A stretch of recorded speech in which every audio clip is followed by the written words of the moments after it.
Hey everybody, welcome back to another episode of Samp&Chance Wrestling. I am your host, Bobby Sampson, on this dreary Tuesday morning with my man, Mr. Chance. Michael's Chance, how you doing, buddy? Doing pretty good yourself. It's pretty good, man. It's been a while since just you and I have been here together. We've had Some guess. some guests coming through. It's like we always say, when it rains, it pours, huh? Yeah. Yeah. And our man from Sweden graced us a few times, so it's nice just to have us again. Yeah. Us time. Now, Here it is. bro, right off the bat, I just want to say that okay, it's not a big deal. I get it, Mm, but we have to own it. We forgot to preview Full Gear last week. yeah. Now, that being said, you and I are constantly on the internet. You're doing different things. I'm doing different Yeah. things. We're looking for different informations. We both knew Forbidden Door, or sorry, Full Gear was happening. Hmm. Just didn't realize it was this past weekend, and we completely did not talk about it. Is it because Blood and Guts was so good that we forgot? That's part of it because that was like a free pay per view on Dynamite. So that's Yeah, part of it. And honestly, another part of it is AEW doesn't do a great job of promoting all their stuff on social media as well as WWE does. So it's another thing I've noticed. and after you Make mentioned that, excuses, but that's part of it. and after you mentioned it, I did go back to kind of take a look at it a little bit because I mean, if I'm not paying attention to it, I'm not looking for it, right? Mm, I'm kind of that old school guy. When I go on the internet, I know what happens if you go down rabbit holes. yeah. Next thing you know, it's 2 a.m. Hmm. So I kind of keep my blinders on the internet, just looking for what I need, the information I need, and I get out. It's like my shopping, right? Yeah. Christmas shopping to me is 20 minutes tops. Get That's no in and get out. exaggeration. In and out. I already know what I want, Yeah. right? So, guys, gals, we apologize. We own it, regardless of whatever we've said. There are no excuses. We will be better. But this is just to show everybody out there everything that I say, everything that Chance is saying all the time about being strong, about owning yourself. This Hmm. is an example of it at the smallest level, but we're willing to do it and expose ourselves a little bit if we may. Yeah. No, I'm totally with you on that. All right, brother. Well, I tell you what, that all being said, why don't we do AEW some justice here this morning Yep. and talk about aforementioned show that we forgot to talk about completely. But before any of that, ladies and gentlemen, we are on the WSN Network, Wrestling Society Network. It's an amazing place, a plethora upon plethora of podcasts that you can get there. Everything from whatever you want, whatever delivery, whatever tone, whatever subject matter, you can find the guys that will resonate with you there. Now, that being said, if you find us, you probably won't go anywhere else. I'm just gonna say it. But that being said, WSN, check it out. It's on Apple, it's on Roku. They have a website. They're on Patreon, Twitch in some cases for some of these shows, and some great stuff coming There's up here. one thanks for this. One thing WSN needs you. They need to get on X, not on X. I'm They don't sorry. use it. WSN does not use X. We'll mention it up. We'll They talk have about an it. account, but they haven't used it in like a year or two, which I thought was Interesting. Okay, I'll bring it up to the yeah. great professor and the gang there and see what they have to say about that. I never thought Mm-hmm. about it, but you are our resident X man, Yep. It's probably which the only makes social media I use. yeah, I yeah, mean, I have and Facebook and Instagram, but X is where it's at for me. no, for sure, for sure. All right. Tell you what, that all being said and done, let's get into the show here, Mr. Michaels. Yeah. Okay, so for a show that we didn't talk about, there are no predictions to kind of go over here. So we'll just kind of review it and give our takes on it. Yeah. I don't think we need to go through the tailgate party. I don't think we need to go through most of the card. It's pretty self-explanatory. But let's talk about this. I think the first match I want to talk about is the Monet versus Statlander match. Are you okay Before with you say that, I just want to say one good thing that I would have done the same way. Tony Khan kicked off Full Gear with Darby Allin and Pac. And that's a good way to do it because why I say that is setting the tone. We know Yeah. how hard, fast, and strong Pac goes. We know Darby Allin do crazy stuff. So I felt that kind of set the tone for what the rest of the guys or girls should try to do. So that was a good booking on Tony's part. He set the bar high by throwing those two guys out there, and you could feel the energy of that match. And he was trying to translate to the rest of the matches. So I got to give Tony credit on that. It was a good Hey, kickoff match. 100%. Now I looked at Pac and I looked at him, and the first thought that I had was, how much bigger can this guy get? Well, the thing with Pac is he's too big for his frame. And he's in great shape, man. I got to give the guy credit. He takes his body seriously, which I like, but that's a little too much for how small he is. But that's what I'm saying. That's what I'm saying. Like, how much more skin does he have to Oh, one more stretch? thing. I don't know if you saw it on the Ariel Helwani show. He asked Tony, "Why are the pay per views so long?" And Tony finally answered our question. It's not because he wants that. It's because he, in the contract, he promised the networks, "We will give you a 4 hour show." For whatever reason, networks wanted that, and so that's why it's so long. Yeah, So yeah, exactly. I heard that as well. It was a good interview, by the way. As we I try digress a little bit here. I thought, it was interesting that Tony A would come back on the Helwani show. Last little while, Helwani's kind of been pissing me off, to be fair.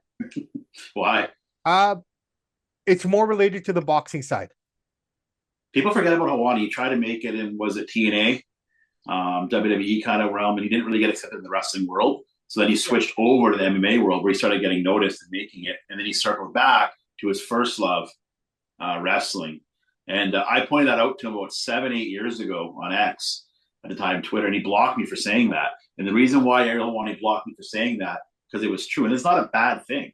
It's just he went, wrestling didn't accept him, MMA accepted him, and he came back full circle to wrestling. He does it all. So, but he blocked me for saying that. The funny thing is, the wrestling never still accepted him because he had to go through different networks that were showing the wrestling, and he was a correspondent for like TNT in the UK. Right? No one in North America has ever brought him on for wrestling. The only wrestling he had was due to the British affiliation. Well, he was around TNA and stuff. He was hanging around there a bit. No. I appreciate what you're saying, but for the most part, like in terms of the big leagues, right? If we're gonna talk about it like that, right? I mean, yeah. But when we get to boxing, I'll share my opinion there, right? But yeah, no, it was a good interview. I had no problem with it per se. I thought it was much better than the first one. I think Helwani was just really, really poking at him. And unfortunately, I think that gave a lot of people a negative impression of Tony Khan. Is that fair to say? Based off of that first interview? You know what? Even though Ariel Helwani blocked him like 7, 8 years ago, and I don't care. He's a sensitive guy. He's a little. Well, they're both sensitive. So when you get two sensitive guys together, but right? The one thing I do like about Ariel Helwani is he'll ask tough questions. And he doesn't always throw softball interviews. So like whoever you have on, he'll ask the good questions that the regular guy is thinking, and he'll ask it, which I gotta appreciate him for that. No, and I appreciate all the work he does. I appreciate everything he does. He's one of the best that's out there. 100%. But what I don't like about him, and I've noticed this in the last little while, is he's trying to goat guys and girls into conversations that aren't necessary. Okay. Yeah, he makes comments and stuff that starts problems. Now I can understand why Dana White, to a certain extent, keeps his distance from him. Mm-hmm. That's all I'm saying. It's a double-edged sword. Like I understand, because we do it obviously in way smaller scale. We do what Ariel does, so I understand what he's doing. Like I don't think he's trying to pride and poke. He just wants to ask a good question that a guy at a bar having a beer wants to hear. I appreciate that, but I think he is trying to pride and poke. That's the thing. That's the difference, right? He knows. Well, yeah, because he's asking the question we want to know. Yeah, so sometimes those questions are uncomfortable, and people that don't like tough questions and get out of the world. I don't have a problem with tough questions. I think it's just some of the style of questions that he's asking. That's it. But we'll get into it in the boxing show. Yeah. And one more thing, I definitely say that he's definitely a top 10 interview in the world. Actually, who I think is the best interview in the world of all time is Bobby Sampson. No, close. Mr. Howard Stern, and I'll tell you why. Because he can ask the hard questions, but he does it in a fun, kind of joking way. But he'll ask that tough questions. He'll ask like Paul McCartney. How many times did you watch porno as a kid? Like, who else can ask Paul McCartney stuff like that? No, I appreciate that. Howard Stern is the most successful radio host ever, and so like he's just known as he's actually quite a smart guy. His interviews are actually quite good. No, dude. And the one good thing about Howard Stern is. And Larry King was good at interviews too. Well, Larry King was solid too, and Howard Stern's great too. But the beauty for Howard Stern is he was grandfathered into today's society. He can still get away to ask those kind of questions about porn and how many, dudes or girls slept with and stuff like that. Get away with it because he's grandfathered in. No one can ask those questions today. No, not on serious. Right? No. Right? I mean, Howard Stern, I'm not saying this in I don't know how else to describe it, but here on the West Coast, within the Indian community, you get a whole bunch of old men that sit around the benches. Right? They play cards, do this. and Drink. they drink and they say the most unwoke, unpolitically correct things that you can imagine. Oh, I can only imagine. But everyone brushes it off because, oh, they're just old guys. Get away with it. Right? Same with Howard Stern. Yeah, that's He's a good way to put it. grandfathered in. The stuff that he did in the 80s and stuff was completely acceptable. Mm-hmm. It was no problems, right? Yeah. But yeah, okay. We got to get back here Yeah. to Full Gear. So yeah, the pack match, great match. I liked it. Mm. Interestingly enough, Darby Allin takes another L. Yeah, I don't know. I guess they're tearing him down to bring him back up, but you got to make Pac strong because Pac just came back. Pac has been around, but the only problem with Pac is, do you think, and because you're a body guy, Mm-hmm. I work out, not probably to the extent that you do, to be fair. Mm-hmm. Yeah. But our regiments are different. Anyways. Do you find that when a guy like him works out so much, because he's constantly hurt though, this guy's hurt more times than not. Is that because he's too big? That definitely plays roles in it because his body is carrying too much muscle for his frame. So when you have that much muscle on your frame, you pull things, you tear things. We know a couple of guys in CAW, they do a clothesline. They're pulling the muscle in their arm because they're on, you know what. Yeah. And the same thing goes with Pac. So I think he could look great, but tone it down a bit. You don't got to be that big. It's a monster for his size. I love the way the guy works. I love his intensity. He's one of my favorites in AEW because this can't talk. He's got no character. Give him somebody to cut some good promos for him. Yeah, let's see if he can withstand it. I think he needs to lose a little bit of that frame, man, if he's going to be successful. Because how can you push a guy if he's constantly hurt? I mean, the same thing could be said about Wardlow, right? Like, guy comes back for a week and he's gone for another 6 months. I know. I mean, he got his head shaved and he came back with a full head of hair. I know. I like Wardlow's big dude. Right? Okay, so let's carry on here. What were your thoughts on the Kenny Omega match here? Like, how did you like that? Did you like it? Were you happy with it? It was okay. It wasn't bad. I mean, it wasn't my favorite match tonight. I thought the Kyle Fletcher Mark Briscoe match was really good. They had thumbtacks, ladders, forks, or whatever it was. To think they didn't want him on TV for Briscoe. Well, can you blame him? AEW. But no, if you look at it, even at Blood and Guts, man, I mean, in a way, he was. If there was anyone equal to Moxley in that match, it was Briscoe when he came out. The thing I do like about Briscoe, you're looking at the guy. Yeah, he's ugly. He looks like a meth head on the streets of East Van. Let's just be honest. But that's his appeal. He comes out. He acts crazy. He's got a bad back. He's hunched over. But man, is he tough? He's always bleeding. He's missing his teeth and being punched out. So people are drawn to that. That dude would fit in perfectly in the Juggalos, man. Oh, absolutely, he would. Totally would. Yeah. Right? Okay, let's move on here. This is a match I found really interesting here, okay? And I think there's a hidden story here that people haven't talked about yet, but maybe they'll pick up on it and we'll create a storyline out of it. Monet versus Statlander. Solid match, dude. That was really good. Really good match. You can make an argument that Monet's the best female wrestler in the world right now. Titles aside. I'm just talking match quality. She's one of them, if not the. No, hey, on the mic, she's still, I don't know, a novice in terms of talking on the mic. But man, what she's doing in the ring right now, you cannot deny it. And take nothing away from Statlander, but she looked even better fighting with Monet. It just shows that ring generalship. Like, Monet knows what she's doing in there. You gotta give her that credit. Absolutely, she does. Right? Like, I don't care what anybody says anymore. Like, yeah, she can't talk. But dude, it's really hard to argue what you just said, and I always try to find an angle somewhere here, but I can't disagree with you, man. I think right now, hands down, she is the best female wrestler. All Tony Khan has to do is cement her as number one, where there's no dispute. Get a writer to write her promos for her, and this is what you're going to tell her. You're going to say this because you're not able to talk very well yet. So we're going to say this out there, and that'll just get her catapult her. It's another level. No, and here's what I like about it. And tell me if you saw this or if you think this is a potential storyline going forward here. Here's a woman with 12 straps. Mm-hmm. Okay. Now, if you think about it, AEW and WWE, whoever their affiliates are, whoever they are associated with, it seems that WWE keeps taking all their titles, right? Yeah. CMLL, AAA, CMLL, whatever they're associated with, TNA. But their champions aren't taking any WWE championships, correct? Correct.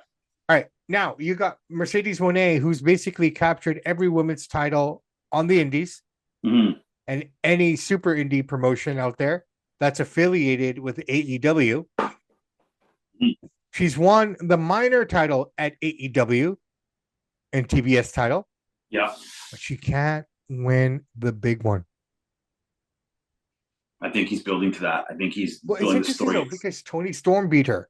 Okay, Mhm. which was understandable. You could have accepted that one because Tony is where Tony is. Yeah, If we're saying Monet's up here, Tony's right there. pretty close. Okay, so that I can understand. Statlander, she's already beat her twice, Mhm. and then to lose in a title match, it's kind of interesting. I'm just saying it's an interesting dynamic. She can win everywhere else, but she can't win at home, which is And that's it. interesting. Yeah, and I said this before with AEW and WWE. I don't like how they do the cross promotion stuff because to me it weakens your product because you're saying WWE and AEW, hey, the lower tier wrestling, we'll come there, we'll wrestle, we'll do stuff with you. To me, it's saying we're on your level.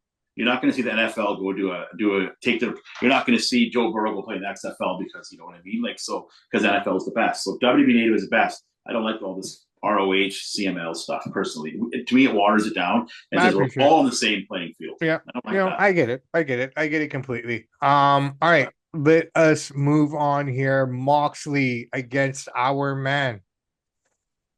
Um, Kyle O'Reilly. Kyle O'Reilly, man, another bloodbath here. Another victory for Kyle. This is now the third straight loss for John Moxley. Death Riders, you can see it. They're going to boot him out for losing. You can see they're kind of stalking the ring, kind of disgusted with them. It was a good match again, but like I said, it's pretty gruesome. The jabbing to the fork in the head. Yeah. Just like Well, the that's telltale Moxley. signs, the telltale signs were right there after the match. Moxley, the Death Riders came out. Everyone's there. He's telling them to finish him off. They didn't do it. Yep. Right. I think Claudio is going to take over. I don't know if you want that guy leading a group. He can't talk worth to save his life. I appreciate that, but who else are you going to put in that pot? They just get If rid they're of the if they're going to group. turn on him, they got to have someone there to lead. I don't even know if you even need that crew. Is that crew even relevant without John Moxley? I don't think so. It isn't, but they'll always have a remnant of it. I mean, was the Judgment Day anything without Edge? No, I think now that Edge is out of there, I think they should get rid of that crew. I think last night actually I saw Finn Balor and JD come on. So just get rid of Judgment. It's lost without Rhea. It's kind of lost its kind of mojo, you know. I hate to say it, man, but Mrs. Sampson, who's not a wrestling fan in any way, Mm-hmm. and I hated that I'm about to say this to you because it'll make you happy. Because why are those two little guys out there? See, that's what I'm saying, man. Like, Because they were going up against Ray or whoever, right? Last night. yeah, Ray versus was versus JD. JD. Right? Why they're so little? And it was right after the John Cena segment. That was a cool segment. That was funny. We haven't seen that in a while, I'm right? surprised they did that. Right. The last time we saw something like that was Bret Hart. Well, I'm sure we've seen it before, but the one that stands out in my head is the Bret Hart one after the Survivor Series. Yeah, that was cool. Right. We've seen Little Taker. We've Speaking, seen Little Angle. dude. Speaking of Bret Hart, he's just bashing on Michael. Let's finish. Yeah. Let's finish. We'll get to that. Yeah. Trust me. It's on the one thing about Kyle O'Reilly. I love the way he works. Like I said, he works like a Muay Thai style with his jiu-jitsu ground game. It's a great style to watch, but he doesn't have any charisma or character. So you're going to let Kyle, and I hate to say that with a guy from our hometown, but he beats Moxley. What are you going to do with Kyle? Who's going to talk? He can't talk. I know, but what do you do with him? Like you've beaten the world champion 3 times in a row. Or 2 times in a row, at least. Mm-hmm. Right? You're a top guy. But okay, let's move on. FTR wins the tag team championships of Brodito, which is pretty easy to assume which direction they're going to go in here. Because one, Edge is coming back on the 29th episode. So this week's episode, he will be back in the arena, which is interesting. It's going to be great for ratings because here's where I think you're going with this. You're going to get Edge and Christian back together again, which they already are. Yeah. And who better to go against FTR for those tag team titles? They're going to win them. If you're going to give them one more run, this would be it here. So, guys, I spoiler alert, I think Edge and Christian win the tag team titles by by the end of the year or in the early new year. And I like how they're using Edge because they're not using them all the time. So when you do see them, it feels special. We don't see them every week, which is nice because when you do see them, it's like, oh, this is cool. They're here. One But more thing I got to say before we get away with AEW here about the Briscoe Kyle Fletcher match. What I didn't like about it, mm, Briscoe kicked out of way too many brutal spots, way too many spots to finish him off. So that kind of watered the match down a little bit. It was a great action, but it's like one of those brutal blows that Fletcher gave should have finished him off, but it never did. I thought that was a little cheesy. I appreciate that completely. I get it. I mean, the near finish is always exciting, but too many is too much. Especially when they're using weapons and stuff. You know what I mean? Yeah, Like, yeah, yeah. I get that. I get that. All right. But back to the FTR match. Really good, solid match, man. I had no mm-hmm. problem with it. I thought it was a lot of fun. I thought, pardon me, I found it really interesting how they were to get rid of Brody King. You know, I mean, he was the catalyst in all of this. This guy could have beaten up all three guys by himself if he wanted to. Yeah. In essence, if you look at it from that perspective, but the way they got rid of him, turned it into two against one. This is pretty good because now Bandito can actually focus on the Ring of Honor championship he has. Yeah. It doesn't hurt Brody in any way. Mm-hmm.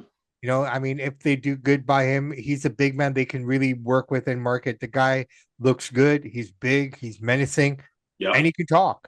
He can Yep. handle his own on the mic. So you I got like something there, Yeah. right? All right, main event time. We had Samoa Joe versus Adam Page, steel cage match. Good match. I like watching Joe work, but he's not a champion, and he's too old. And I don't know why you're giving him Samoa Joe the belt. He's loved among the hardcore fans. Don't get me wrong, he's tough. I like watching his work. He's got some good matches, but he's not a champion, and I think that's a big drop of the ball by Tony Khan. Do I think Hangman Page is a champion? No, but he's more sellable. He's more viable than Samoa Joe is. He's a better character, better talk. To give Samoa Joe the belt, we did a prediction, so I would have predicted Hangman to win. I was shocked by that, and to me, it doesn't make sense. Maybe you understand why Samoa Joe is a champ, because I don't understand it. Samoa Joe is retiring after this contract.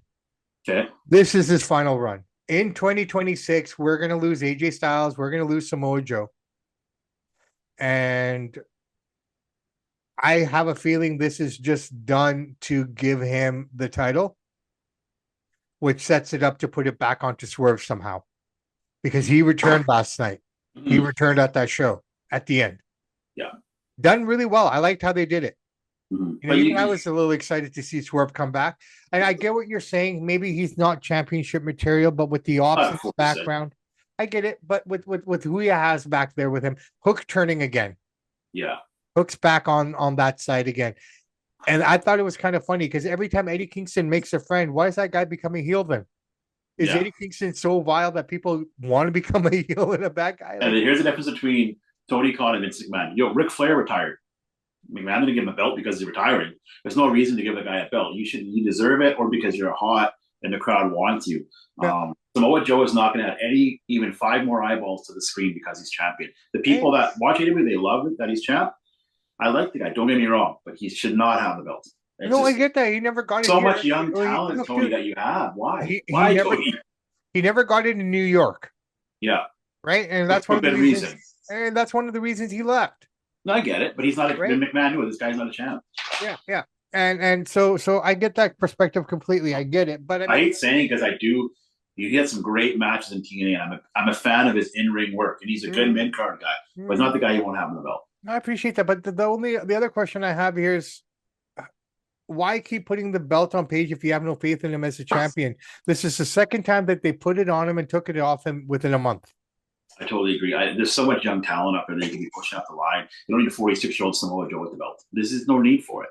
Well, I mean, drives me nuts. I have spoken about this ad nauseum. You know, just what the fuck is going on with Bobby Lashley here? Why is he losing to Ricochet constantly? Thanks for saying that. I have my X open right now, and I'm waiting for you to bring up Ricochet. I want to say this first, and then we'll tie into this.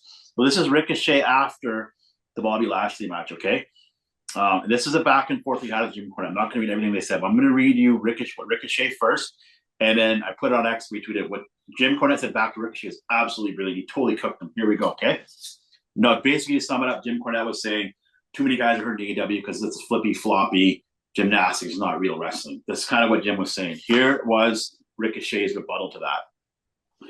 Didn't a bunch of the old school guys have knee, back, hip, and neck, and all other types of surgeries, injuries? Weren't they working smart? Question mark. You sound fucking dumb as shit. That's what Ricochet said to Jim Cornette. Here's a reply. Ready for this. This is Jim's reply now. This is James Cornette's reply. Many Okay. did, simpleton. Came from taking bumps as pros and getting paid for them, not getting flung off of roofs into parking lots for free as children, like you and your trampoline friends who claim to be pros, but are stealing money from a rich kid to put on your own jackass shows. Oh my God, is that brilliant? My God, did Jim Cornette cook them? Everybody as Jim Cornette would say, and this is probably the worst impression of Jim Cornette, but I'm going to put it out there. Fucking cheeseburgers. Yeah. All right. You know what? Like, there's some stuff that Jim Cornette's hilarious, man. Because you know what? He's entertaining himself. I don't like how he can be a jerk. He's always dumping on Russo. And I said once to Cornette back, Russo drove better ratings than you ever would. And he actually said, I agree. He admitted it. But anyways, long story short, him and Ricochet were going at it. And Ricochet saying the new school is better than the old school. Yes, at flipping, running, and diving. Bret Hart actually had a good thing that he said in that interview that he did. He's saying Shawn Michaels and McMahon love. It's totally crap, but he actually is talking about the punching. I talk about the punching all the time, where guys are open their hands, slap them, and pull it back as a punch. Nobody really knows how to throw a working punch anymore. Yeah, and so yeah, they can dump and flip. He was talking about Sheamus. Yeah. All right, let's segue into it, man. So Bret Hart's at it again, calling everyone out, saying wrestling is shit, and Sheamus can't throw a punch. He's right. He's totally right. Sheamus cannot throw a punch.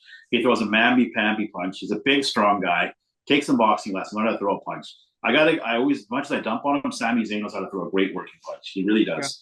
Yeah. Bret Hart saying that Shawn Michaels and Vince McMahon are gay. Come on, dude. You know how many ladies these guys have banged? Like, that's just stupid stuff.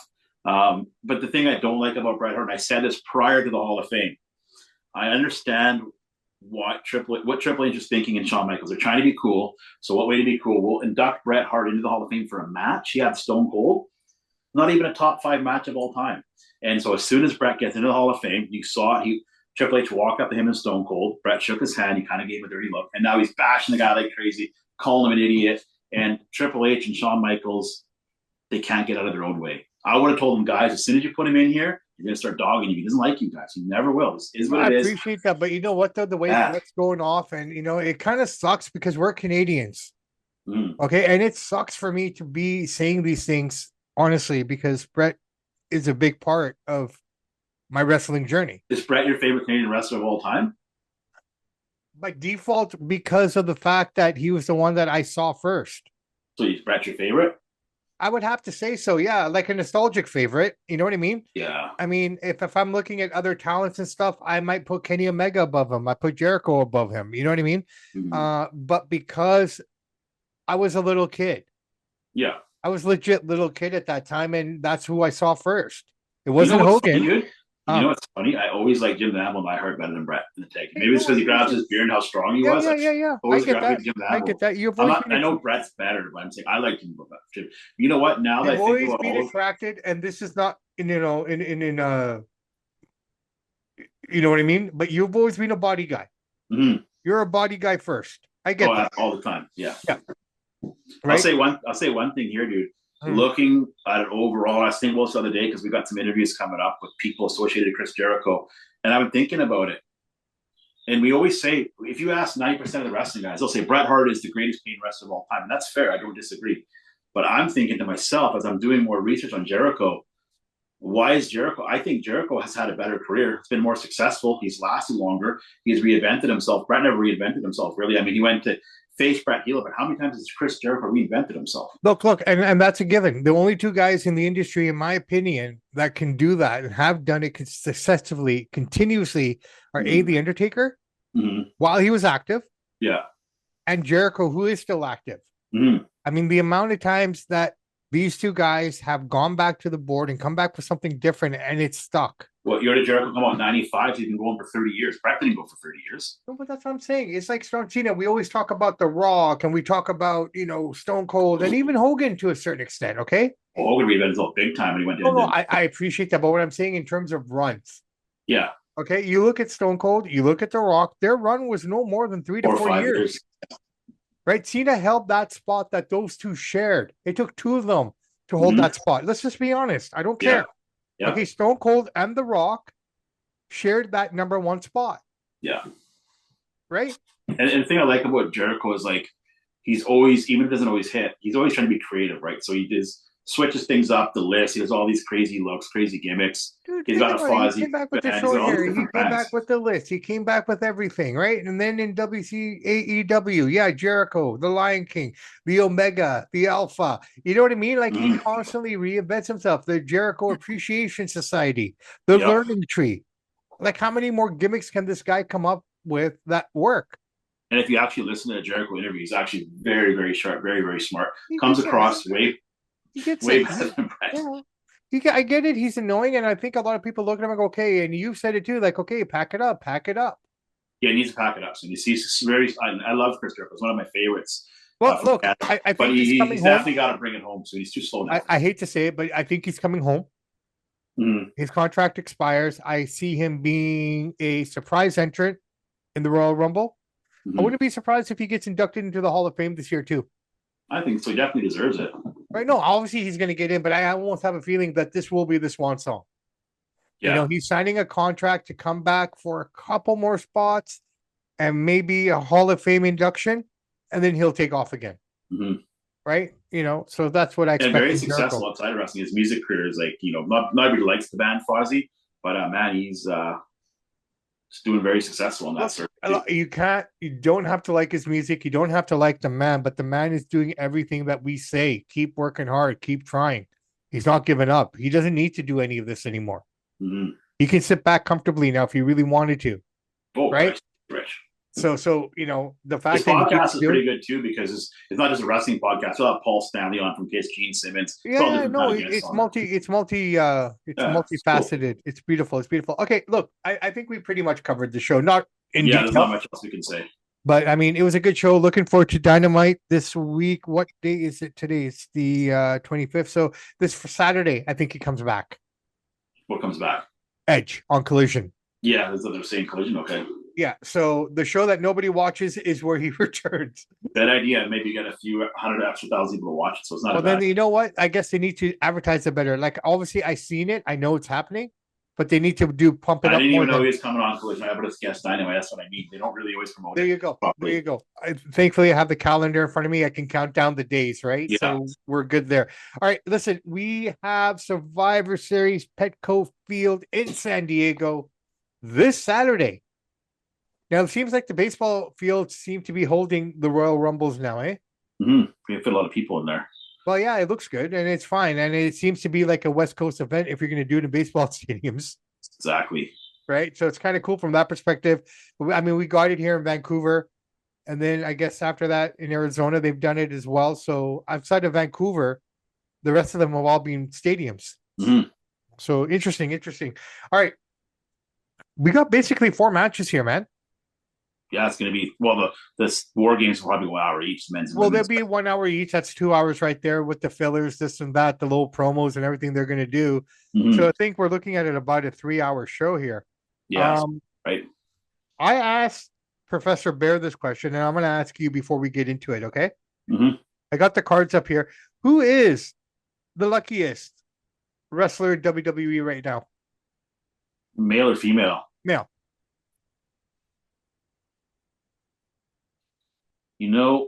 Honestly, it's tough to say. A lot of people look. I'm just looking at the card right now. Just for this, it's Jimmy Uso, but I am going to say Dominic Mysterio, and I'll tell you why. He would never got signed if Ray didn't say to Vince, "I'm not coming back. You don't sign my kid." That right there, for Vince doing that, because you look at Dominic, he doesn't look like a wrestler. He's great. Don't get me wrong, but he wouldn't. Nobody would. You'd be in AEW or something, right? So for him doing that, I think Dominic is super lucky. If it wasn't for his dad, he wouldn't be here. Now, he deserves to be there now. So Dominic Mysterio, hands down, because go back 3-4 years ago when Vince re-signed Ray, Dominic would be in ROH or something. Okay. So Dominic Mysterio. All right. That's one perspective. I didn't look at, I mean, obviously that's a pretty solid perspective. I'm looking at the Survivor Series card. Who's on it is Jimmy Uso. Okay, well. But I'm just saying, like, as far as like a wrestler who's as high up as he is, just hands down Dom. Okay, you're right. I was thinking Dom as well, but from a different angle. Yeah. Okay. You got 16 guys beating the shit out of each other to get an opportunity to fight John Cena once. Mm. This guy's getting him 3 times in a row. On this retirement tour, Dom got John Cena 3 times. The 3rd time coming up this weekend, which is kind of cool. Because look, here's the thing people don't understand. Yeah, he probably is in a lot. regardless of everything, scrap the storylines, pure shoot. He loves his dad. His dad loves him. Okay, nothing there. It's all story. But the two guys that he is constantly engaging with to guide him and help him are AJ Styles and John Cena. Yeah. So I guess John Cena thinks Dom's the future, I guess, like giving him these matches, right? Well, dude, I mean, out of everybody, you look at this whole retirement thing, this guy's gotten 3 of them now. Now we'll go into it. Intercontinental title on the line. John Cena, Dominic Mysterio, Dom's hometown. Should be interesting. What do you see here, man? Well, Dom's going to get the belt back. I mean, John Cena's, how many matches do you have left? Like 2? After this one. One match. So, yeah, no, John doesn't need the belt. So Dominic's getting it back. And I guess it's just John's way of giving him a rub off, like saying, hey, I think you're the future. Come out there. I'll help you work. I'll put you over. I'm going to put you over in your hometown. 100% Dominic wins this match. It'll be a good match because John Cena can still go. And you got to give him the belt in his hometown, even though he's supposed to be the heel. He's going to get a crazy standing ovation there when he beats John Cena. Okay, I appreciate that, and I can see that. This is where I'm having a hard time picking a winner. Okay, because I'm looking at it from this perspective. The badge of honor for a retiring wrestler is to lose your last match. That's not his last match, though. No, hold on. To lose your last match. Or do you want him to lose 2 in a row? Yeah, it won't matter. Nobody will remember it. You sure? Yeah, you can do it. Do you think it's more beneficial for the guy who wins the tournament to win the title, though? To have that, you know what I mean? Like it just kind of. But it's the Intercontinental title, so it doesn't mean as much. So I appreciate that, but any of those guys in that tournament need that strap. As we're boiling it down now, you're looking at the guys who could potentially need that strap more than Dom. Dom needs those straps. So that's why I'm kind of conflicted here. Like, okay, does John Cena win this match? And then the winner of that tournament, because if I'm tuning in on Saturday night's main event, I'd be more intrigued. Yeah, it's Cena's last match. That's enough for me to watch. But if there's something on the line. Yeah. The only thing I don't like is, like you said, if John Cena wins, which I have no problem with, but I don't like how his final match with the Intercontinental belt kind of waters it down. So I'm thinking that their last match, it's going to be John Cena versus Gunther, right? I think Gunther just beats him, but there's no belts. It'll just be like, you're just going to put your boots in the ring like Undertaker and Triple H did, and you're gone. With no belt. Okay, I hear what you're saying, so I don't know. Okay, I'll tell you what. I'm going to have fun. We'll have some fun here, okay? I'm pretty sure the direction you're thinking is probably what we're looking at, to be fair. You could be right. It's hard. It's really hard. But that being said, you're going Dom, I'll go John. All right? Just for the value. And I'm going to say one thing. Does Dom deserve to fight John Cena? Probably not. But at least Dom is a young guy. Yeah. They're bringing it up and they're giving him a chance. So if he doesn't succeed after this, that's fine. But giving a young guy a chance at John Cena is absolutely great. He's working so hard, man. I mean, granted, with that AAA shit too, he's in Mexico City every weekend fighting there. So there's a lot that people don't see with this guy. Like he's jumping from Mexico to Oklahoma City. Like, I mean, he's one of the hardest working guys on that roster. Yeah, well, he gets more opportunities. A lot of guys would work as hard, don't get the same opportunity. No, I appreciate that, but he's making the most of those opportunities, working his ass off, right? Yeah. So you got to hand it to the guy. That's all right. He needs to go to the gym though. He's too skinny. He needs to buff up. Okay, fair enough. But love his character. We'll send him to the Chance Michael gym of Biggery. Yeah, I don't know what else to call it. All right. Yeah. Stephanie Vacquier, women's championship on the line here, women's world championship going up against one Nikki Bella. Nikki Bella turning last week or a couple weeks ago on Stephanie Vacquier. This is more suited to her, being a heel.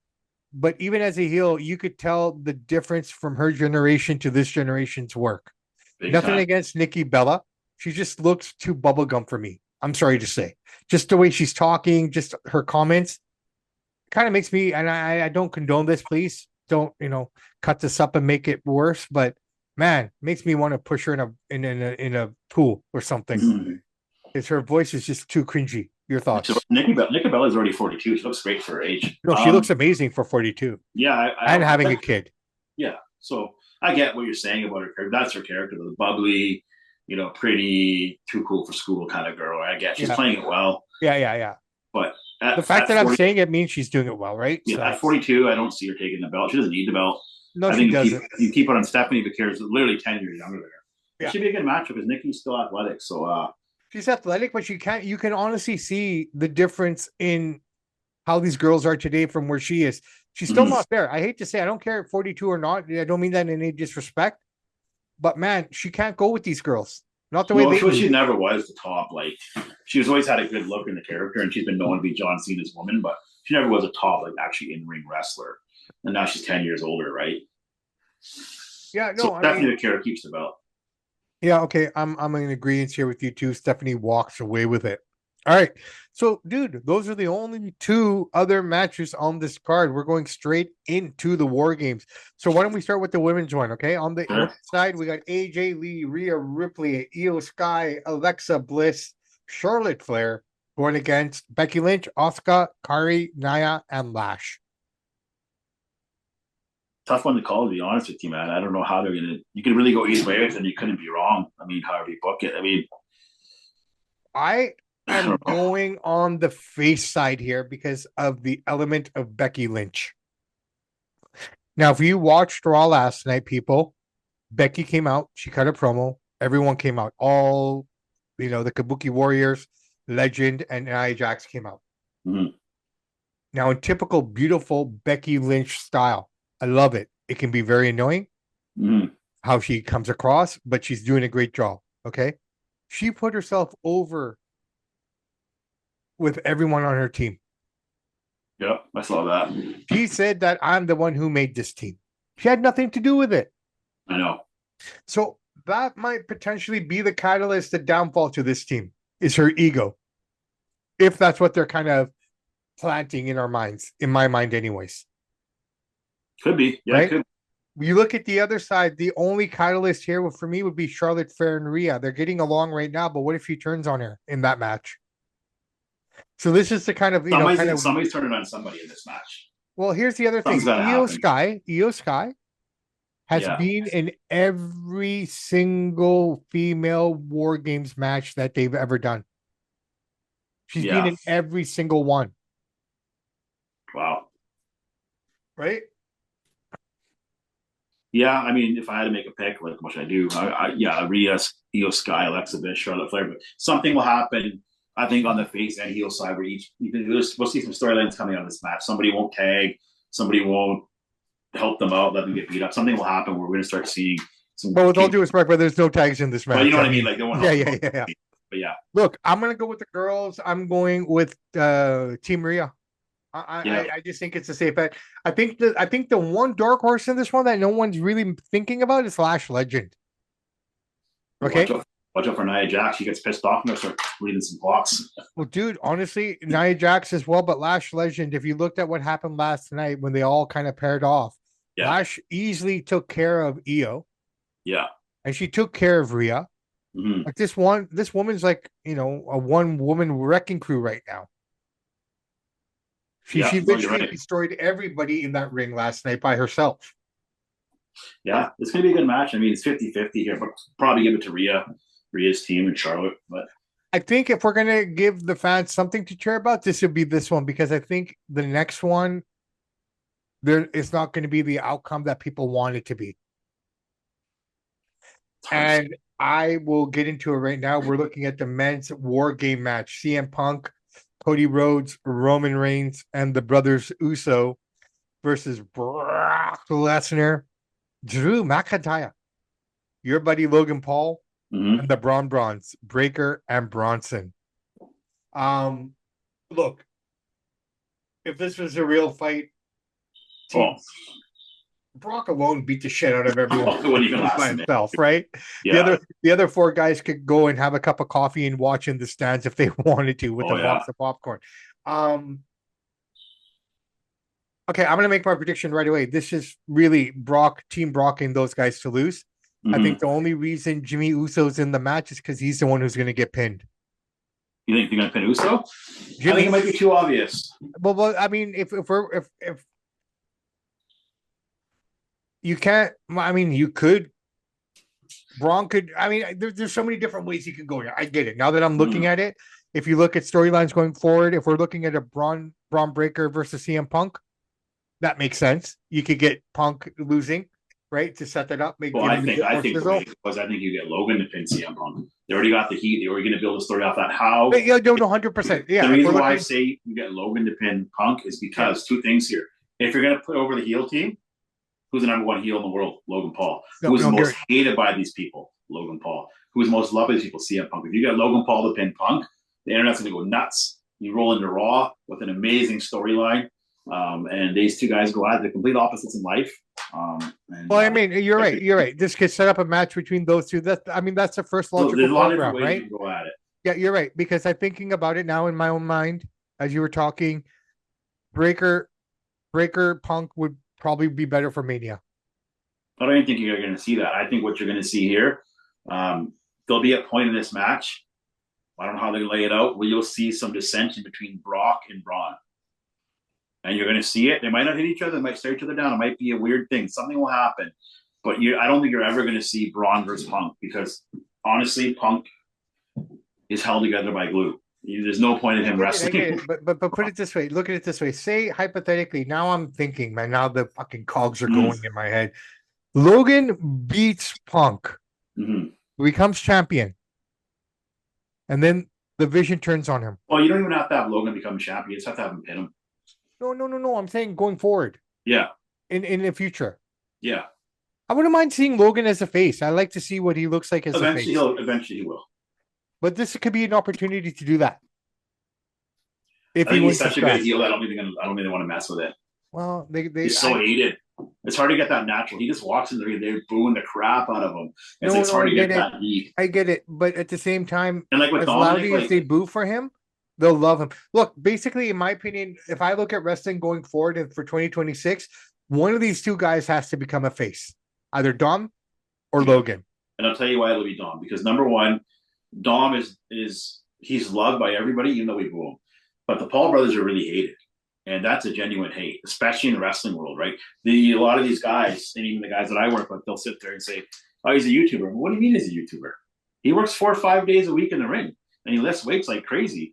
So what? He started on YouTube. Where you started working at McDonald's. So should I just say you're a McDonald's worker? It's got nothing to do with anything. The guy works all of us guys. And that's just a fact of reality. And he's a YouTuber. So what? His first job is pressure washer. We're not saying, well, you're a pressure washer. What's the job? Made money on YouTube. It's just a stigma. It's just a stigma. Well, that's what I'm saying. I mean, are we YouTubers? Are we YouTubers? Yes. Okay, so if we got a deal with Turkish SAR stuff and said, shit, guys, I love you. I want you to be a part of my shows. Mm-hmm. And then we come out there and we're commentating or we're doing interviews or whatever the case may be. Are we still YouTubers? Well, they would say they had a little run on the indie scene. One guy created a company, did a couple things like that. But overall, yes.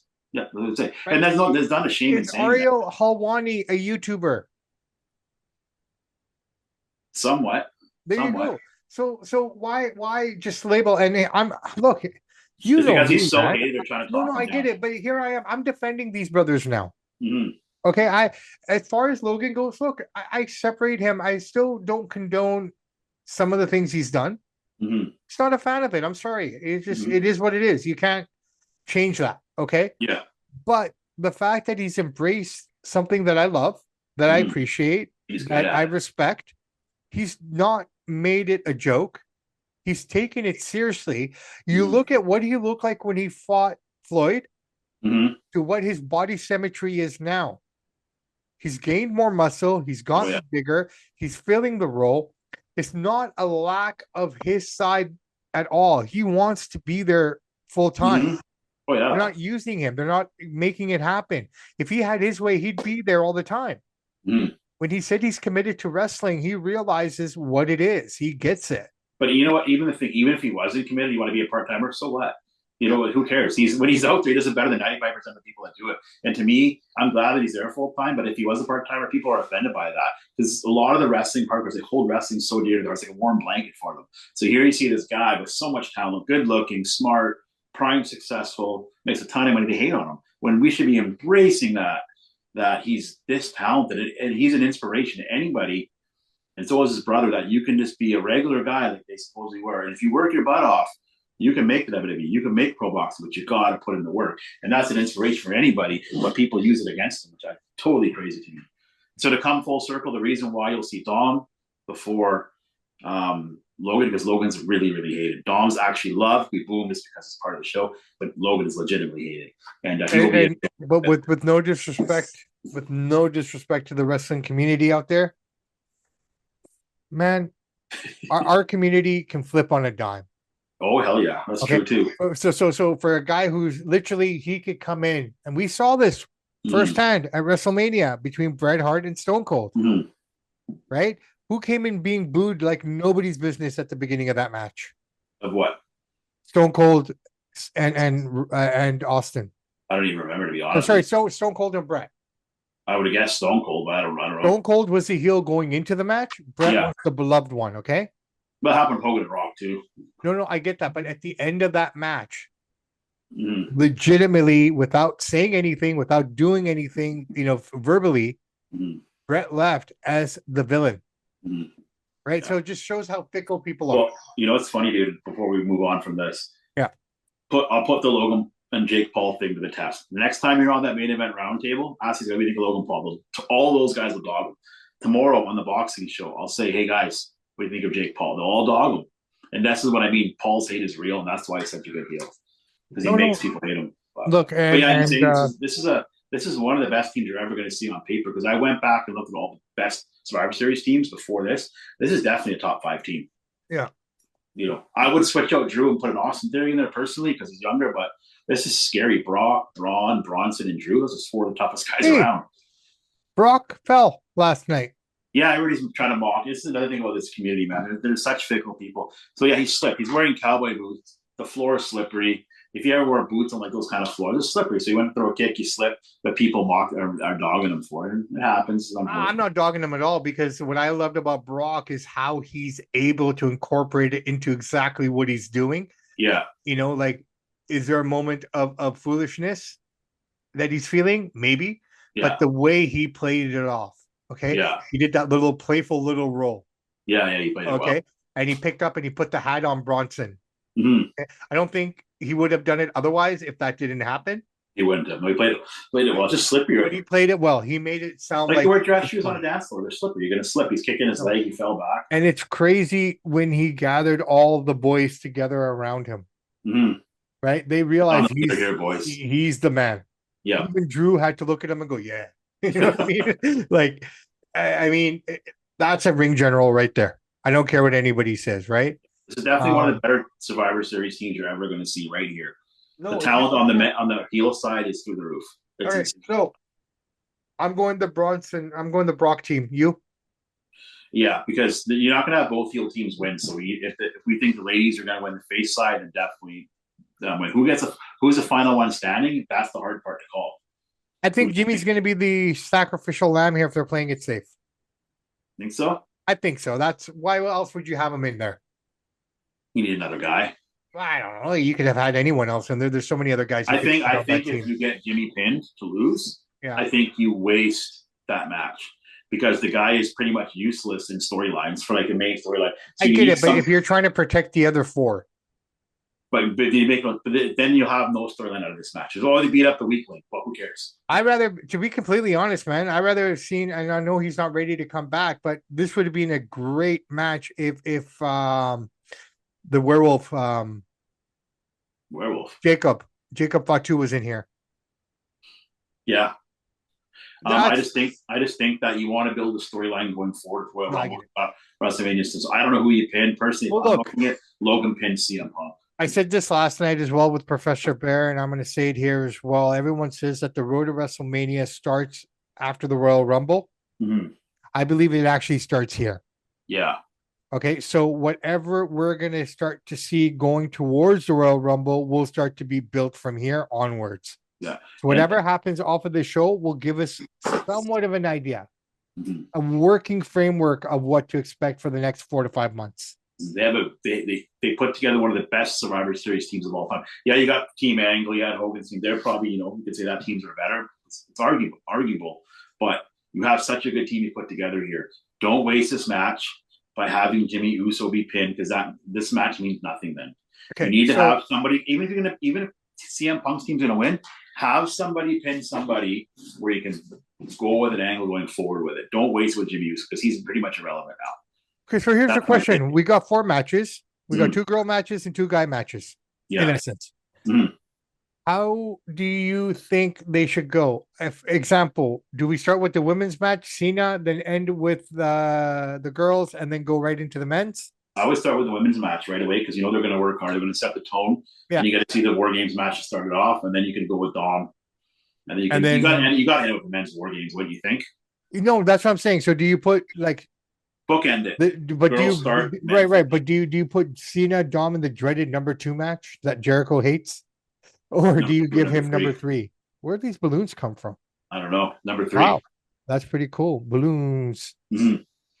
Okay, well, it's got balloons, man. Thank you.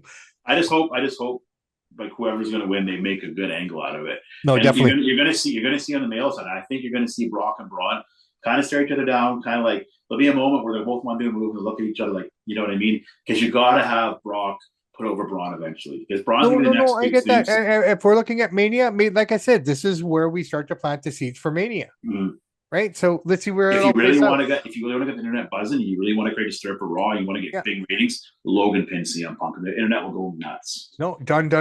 All right, brother, man. I think we've covered everything. Oh, one more here. thing. All the dirt sheets are saying Austin Theory's coming out at Petco Park. There, he's making a big return to play off the big crowd there. We'll see. Okay, hopefully it happens. Hey, why can't Austin come down and screw somebody over up in the Dude, match? I'll be honest, man. I mean, for a guy that I've been waiting for to come back for a while here, I never thought I would be waiting on Austin Theory the way I'm I feeling. hope he comes back, man. Which is weird, right? Which is a weird feeling to have because he hasn't been around. Okay, guys, gals, I think we're gonna wrap it up here. Yeah. I think we've covered everything we've had to cover here. Yeah. Bret Hart being angry again. He's that grumpy old man on the porch. Some of the stuff he says is true, but some of it just come on, Yeah, but dude, he's that grumpy guy on the porch complaining about the kids playing across the street on their lawn. Right? That's what he's become. He's killing his legacy. He's killing his name, in my opinion, because no one of this generation or younger generations will know how good he was because all they're focused on is all this nonsense he can't stop talking about Goldberg. Same thing the other day. It said, who would you like to work with? I'd like to work with Brock, but not Goldberg because he wasn't professional. Goldberg has apologized. Dude, a lot of people get concussions in matches. Your brother almost paralyzed Stone Cold. Stone Cold doesn't go around saying, oh, and this, it happens. Goldberg didn't mean to hit you that hard. But you want Goldberg to hit you that hard, he will. Dude. He's a tough dude. Like, come on. I get it. Okay, so we got all that covered up. Survivor Series is in the bag. Guys, gals, enjoy the week. Have a great week ahead. It's stormy, it's rainy, but that's okay. It is what it is. It's that time of the year. Do not stop fighting for what you believe in. Own your mistakes. We showed you, Samp&Chance, we can own mistakes, right? So own your mistakes, stand by them, use them as a badge of honor, as a learning experience. Don't let things deter you or shy you away from being successful. I'm Bobby Sampson. He's Chance Michaels. In the words of the great ACDC, those that download, like, and subscribe to the podcast, we salute you. We do salute you. We'll see you guys August 13th. Before I go off the year, Guns N' Roses coming back as well. I saw that, like a couple weeks after ACDC, so big shows coming. So it's kind of interesting. They're in BC Place as well. So we got that coming up here. Guys, gals, that's it. It's a wrap for us. It's the Survivor Series weekend, the 39th edition of the Survivor Series coming to you guys. Wow. From Petco, yeah, man. 39 years of this, man. We've been watching all the way from the gobbledygooker to where we are today. Samp&Chance are out.